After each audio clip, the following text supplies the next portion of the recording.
Hey everybody, Robot here from Vespa Motorsport here in San Diego.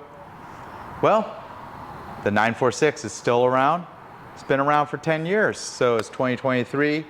So what does Vespa have in for us this year? They have the Chinese Zodiac, the year of the rabbit, the year of the hare. So Chinese Zodiacs, every 12 years they cycle through. So 2011, I think was the last time, was the year of the rabbit. And I think Vespa is planning on making the scooter for another 12 years because they're going to do Year of the Rabbit, and supposedly from every year from now then, you know, till 12 years from now, they're going to reintroduce the 946 in each of the Chinese Zodiacs. We'll see how that goes, but they're starting with the rabbit here.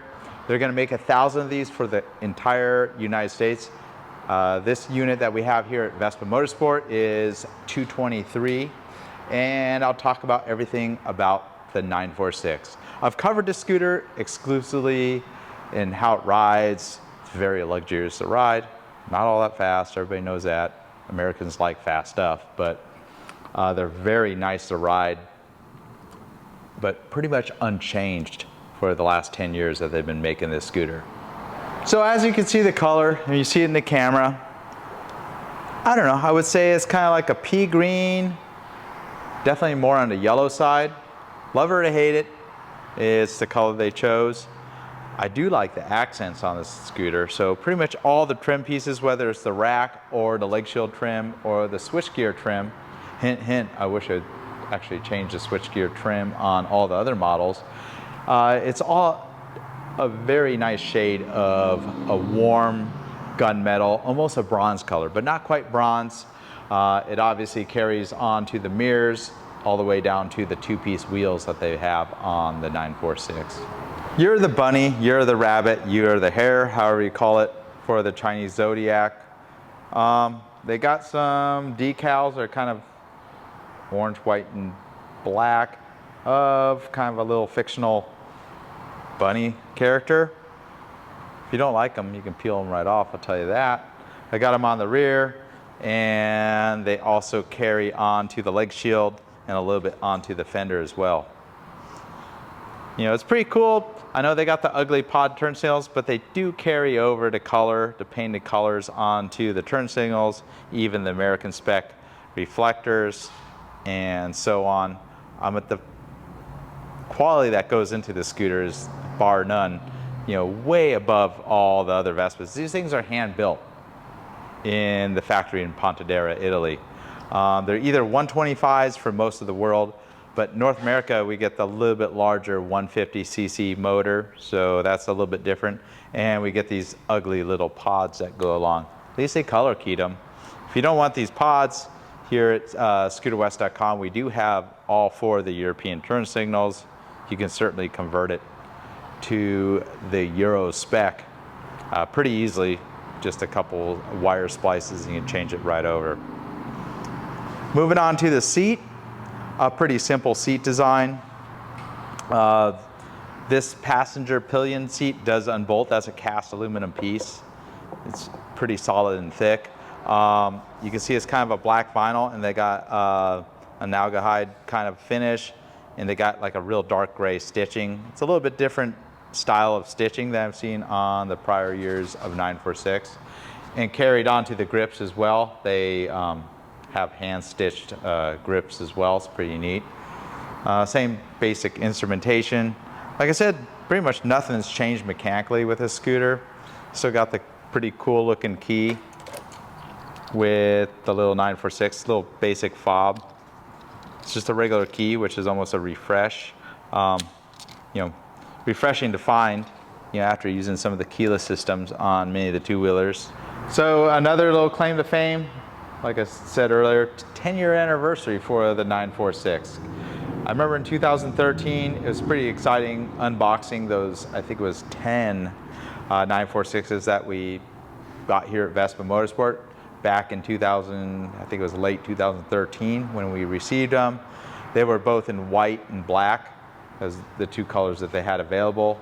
So they have a commemorative badge that goes on this little cover right here. It's not a fuel filler or any sort. It's a cast aluminum piece. It's got nice stainless steel hardware that holds it in place. Another badge that's pretty cool on the scooter is the bunny badge, as I like to call it. There's the numbered badge right here, the Vespa 946. This example is 223 of 1,000. That's 1,000 for the whole entire world. I don't know how many are going to make it to North America. North America is kind of a small market for this scooter, so my guess is maybe 100 of them make it here to North America. We got one of them here at Vespa Motorsport. If you know about the 946, everything's metal on it. Got aluminum fenders, aluminum side covers. So it's got ABS and traction control. It's one of the first Vespa products that had both those features. Pretty standard now across the board. It's been standard on most all modern motorcycles. Traction control is kind of questionable if you ever need it on a 150cc scooter that tops out around 60 miles an hour, but it's there. So on the left side right here is a key, and you could open up the seat. What do you find under the seat? The part that everybody wants off the 946, the metal fuel filler cap. You can actually buy this as a spare part. And you're wondering how much storage you get on this scooter? You get a little pocket that opens up that you could put your toolkit. Maybe a tiny bit more.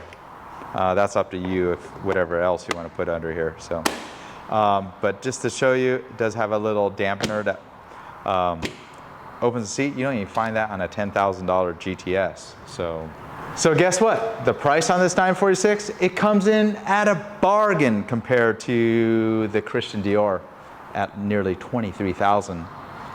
This one's only $1,249, $12,490 that is. So a little bit more than the 2013 model. I remember when those came out, they were $9,460, and that was a new benchmark for a 150cc scooter at nearly $10,000. But considering inflation, this actually probably is a little cheaper than the original 2013 946. So the first Vespa with an all-digital speedo. Nothing like a nice color screen that you find in modern cars, but it's got like this pretty cool kind of segments to it. A fuel gauge and a clock. Not too many options on here. I think you can also set a trip odometer. Works very similar to what's found on like a Primavera or earlier GTS, some basic functionality. Probably my favorite thing is they actually have a segment for the 946. The headlight on these works pretty good. It's all LED, and the switch gear is pretty high quality. It's not push to cancel for the turn signal, but the switches definitely have a nice feel to them.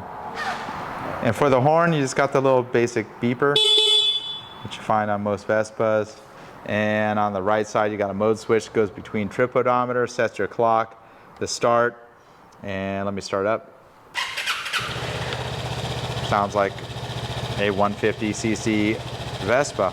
So a pretty quiet and mild, but probably the best aspect of the scooter is when you ride it down the road. It rides like a Cadillac of scooters. So very smooth. It's very heavy for this class of scooter, and that's what gives it like an unbelievable ride quality. Just everything being solid metal. There's no creakiness to it. Built to a caliper that's just far superior than any other scooter out there. There's some nice BMW scooters that are more of a maxi scooter. They have pretty good fit and finish on them. Vespa GTS and the Primaveras are pretty top notch for the fit and finish. I even think a lot of Honda products are pretty nice, the finishes on them. But if you're looking for a level above all of them, this is a scooter for you. And lastly, it's definitely not a small scooter for a 150. I'm about 5'8", somewhere in there. And if it was any taller, I would be probably on my toes. So definitely a taller scooter. Definitely has a little weight to it. Feels more like a GTS when it comes to the weight. Brake levers feel absolutely excellent. But thanks for watching. Just Robot here from Vespa Motorsport and ScooterWest.com. If you're looking for anything Vespa, especially modern Vespas, go to the Vespa Motorsport YouTube channel. I have well over 800 videos at this point. I've been doing it for a while. I also love vintage Vespas and I've covered those in the past as well. But anytime a new Vespa comes out, kind of want to get my hands on it. See you on the next one. Robot here.